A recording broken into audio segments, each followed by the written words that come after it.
90 के दशक में एक बदमाश का कुछ इस कदर खौफ था कि वो जिसको देखता था, जिसको चाहता था, या यदि उसकी नज़र किसी भी महिला या किसी बेटी पे पड़ती थी तो वो उस पर हाथ रख दिया करता था। यानी कि वो महिला, वो बेटी अब उसके पास रहेगी और जब तक उसका जी नहीं भर जाएगा तब तक उसको जाने नहीं देगा। 10 साल तक जिसको चाहा उसको बुलाया, उसके साथ वो घिनौना कृत्य किया। और जब लोग परेशान हो जाते हैं, उकता जाते हैं, तब उसके बाद उसकी मौत की स्क्रिप्ट लिखी जाती है। वो मौत की स्क्रिप्ट ऐसी होती है कि पूरे हिंदुस्तान में शायद ही ऐसी कभी कोई मिसाल बनी हो जैसी मिसाल उस शहर के वासियों ने बनाई थी। एक लड़की के आवाज़ पर ना केवल पूरा शहर घरों से निकल पड़ता है, बल्कि उस इंसाफ में जब लोगों को पता चलता है कि इन्होंने ये गलत काम किया है, तब सभी लोग एक ही पायदान पर खड़े होते हैं और कहते हैं कि गलत काम का गलत अंजाम होगा और जो भी आगे ऐसा करेगा उसको यही सज़ा मिलेगी। सज़ा कुछ इस तरह से होती है, 5 मिनट का समय मिलता है और 5 मिनट में एक ही अपराधी को 74 बार मारा जाता है। थोड़े बहुत नहीं, 200 लोग उसका कत्ल करते हैं मिलकर। आदाब, नमस्कार, सत श्री अकाल। मैं उस्मान सैफ़ी। आज की जो सच्ची घटना मैं आपको सुनाने जा रहा हूँ, ये सच्ची घटना है महाराष्ट्र प्रदेश का एक शहर है नागपुर। बात कर रहा हूँ 13 अगस्त 2004 की।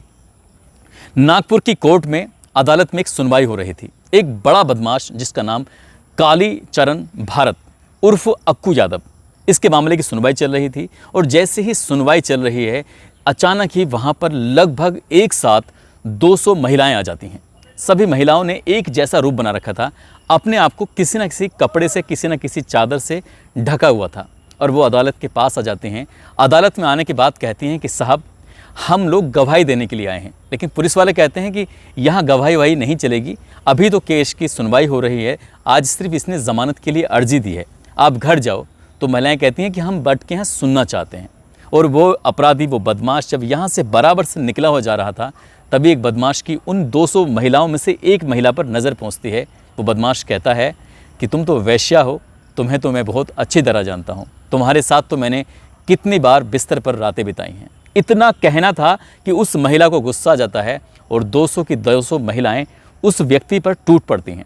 और जब हमला होता है तो 200 की 200 महिलाएं 5 मिनट तक लगभग अपने धारदार हथियार से 74 वार करती हैं।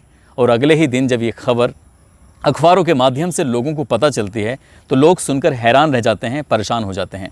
दरअसल इस व्यक्ति की कहानी शुरू होती है 1994 से। 1994 में अभी इसने अपनी ज़िंदगी की शुरुआत की थी। 1-2 लोगों के साथ मारपीट करने के बाद अपना वर्चस्व कायम किया था और धीरे धीरे करके जो भी इसके सामने पड़ता था, 1-2 लोगों का इसने मर्डर किया, डकैती डाली, चोरी की। और धीरे धीरे करके पुलिस प्रशासन और नेताओं के बीच में इसने अपनी एक अच्छी पैठ बनानी शुरू कर दी थी। जैसे जैसे लोगों से, रसूखदार लोगों से इसकी बातचीत का सिलसिला बढ़ता चला गया, इसका रसूख बढ़ता चला गया, वैसे वैसे ये आम लोगों में इसका खौफ बढ़ता चला गया। और एक दिन एक लड़की अपने स्कूल से पढ़कर घर आ रही थी। अचानक ही इसकी नज़र उस लड़की पर पहुंच जाती है। उस लड़की को देखता है, सरे बाज़ार उस लड़की को उठाकर लाता है। उसके साथ जब तक उसका मन करा तब तक उसने उसके साथ अपना वक्त बिताया और जैसा मन करा उसको छुआ, उसके साथ गंदा और घिनौना कृत्य किया। ये इसके एक कह सकते हैं कि इस एक नए रूप की शुरुआत थी। और फिर धीरे धीरे करके उसने नागपुर की कस्तूरबा नगर बस्ती में जाकर एक एक महिलाओं को चुनता था। जो महिला, जो बेटी, चाहे उसकी उम्र कितनी हो, चाहे वो छोटी हो या बड़ी हो, लेकिन देखने में उसे अगर अच्छी लगी तो उसके साथ वो ऐसे ही करता था। जिस पर उंगली रखी उसको पकड़ा और उसके साथ घिनौना कृत्य करना शुरू कर दिया। जैसे जैसे वक्त आगे बढ़ने लगा, 1994 से शुरू होता है, 95, 96, 97, 98, और ये जब साल दर साल गुजरते चले जाते हैं, वो महिलाओं को अपनी रखेल बनाना शुरू कर देता है। जितना चाहता था उसके साथ वैसे ही घिनौना कृत्य करता था। जब ये सब चीज़ें चलने लगीं तो इसका नाम सुनने के बाद बहुत सारी महिलाएं अपने घर में छुप जाया करती थीं, अपनी बेटियों को छुपा लिया करती थीं। जो भी खूबसूरत महिला होती थी वो खासकर छुपा लिया करती थीं, छुप जाया करती थीं अपनी बहन को, अपनी बेटियों को। ऐसे ही परिवार के लोग इसके सामने आने से भी डरने लगे। और धीरे धीरे करके एक परिवार ऐसा होता है जिसमें एक व्यक्ति का नाम मधुकर और उसकी पत्नी का नाम अलका होता है। उनके घर में एक बेटी पैदा होती है। जब बेटी धीरे धीरे बड़ी हो रही थी तब उन्हें लगा कि इस अक्कू यादव का खौफ बहुत ज़्यादा बढ़ता चला जा रहा है। यदि उनकी बेटी उषा पर अगर इसकी नज़र पहुंच जाती है तो ये उषा के साथ भी बिल्कुल वैसे ही करेगा। उषा को पढ़ाते हैं, लिखाते हैं, लेकिन यहाँ से अलग कहीं दूर उसे हॉस्टल में रखते हैं, हॉस्टल की एक ज़िंदगी देते हैं। और जब भी वो बेटी अपने घर अपने परिवार से मिलने की कोशिश करती थी, तब उसके पिता मधुकर और अलका कहते थे कि तुम्हें यहाँ आने की ज़रूरत नहीं है, जब भी तुम्हारा मन करता है हमसे मिलने का तो तुम हमें बता दिया करो, चिट्ठी लिख दिया करो, हम तुम्हारे पास पहुँच जाएंगे। और ऐसे ही धीरे धीरे करके वक्त गुजरने लगता है। जब वो लड़की होटल मैनेजमेंट का कोर्स कर रही होती है, छुट्टियां पड़ जाती हैं लंबी, तब वो अपने पिताजी से ज़िद करके अपने घर आ जाती है।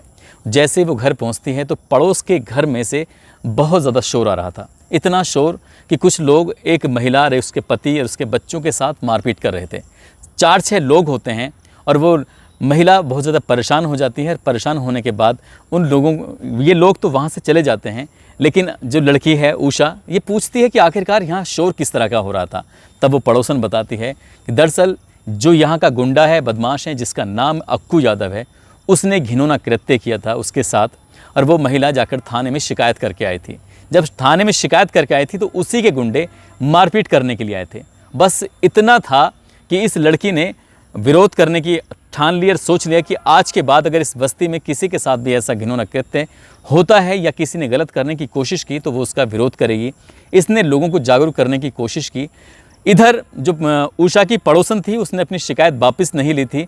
2-4-6 लोग आए थे, वो सिर्फ यही कहने के लिए आए थे कि शिकायत वापस ले लो, क्योंकि पिछले 8-10 सालों में किसी ने भी कोई थाने में जाकर शिकायत नहीं की थी। जो शिकायत करते थे पुलिस वाले कहीं ना कहीं उनका सपोर्ट करते थे, नेता कहीं ना कहीं पुलिस वाले पर दबाव बनाकर इस शिकायत को हमेशा के लिए ख़त्म कर दिया करते थे।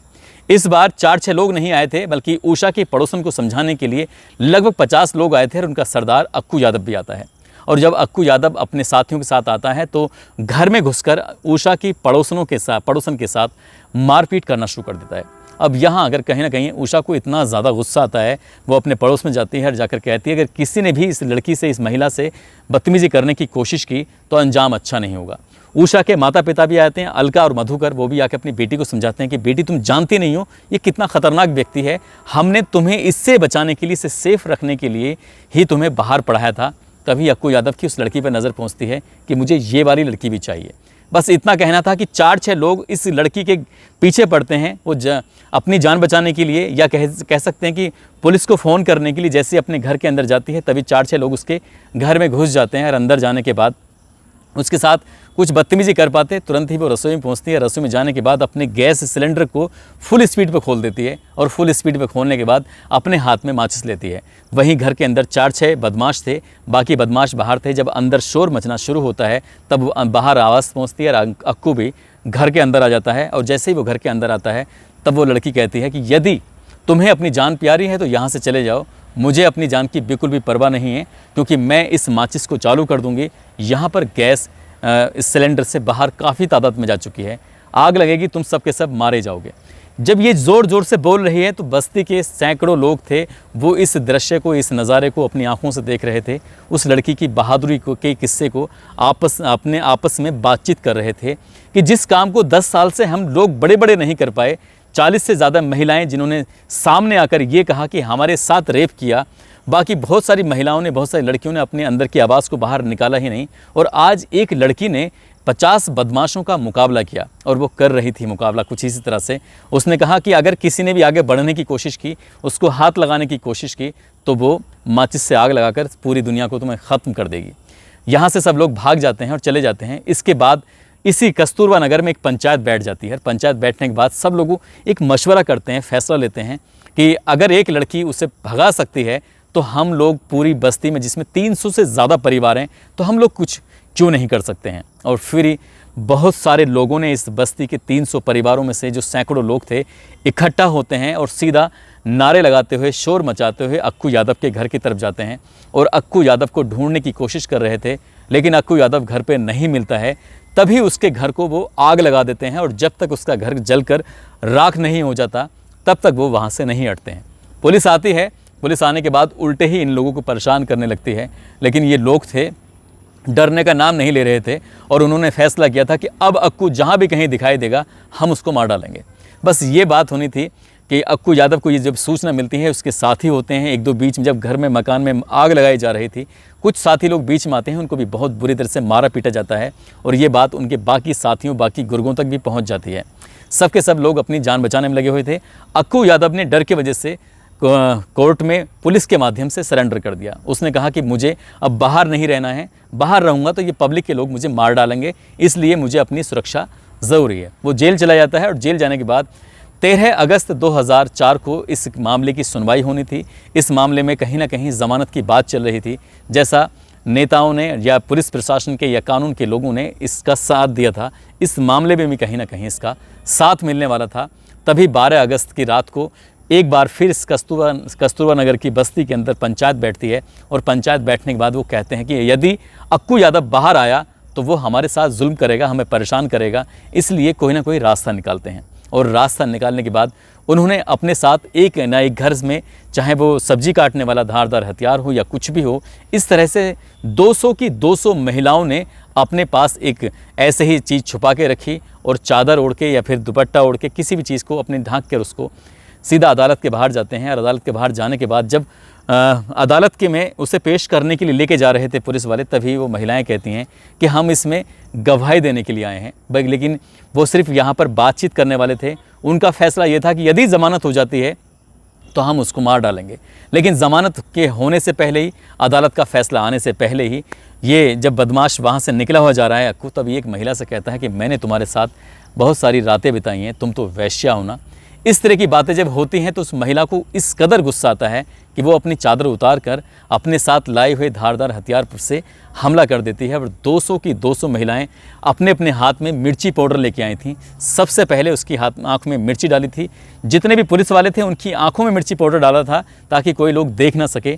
पुलिस वालों से तो वहाँ कुछ नहीं कहा, लेकिन अक्कू यादव पर जब हमला किया गया तो थोड़े बहुत नहीं 74 से ज़्यादा वार किए गए थे और वो घटना स्थल पर ही दम तोड़ देता है। लेकिन कानून अब अपना काम करने लगता है।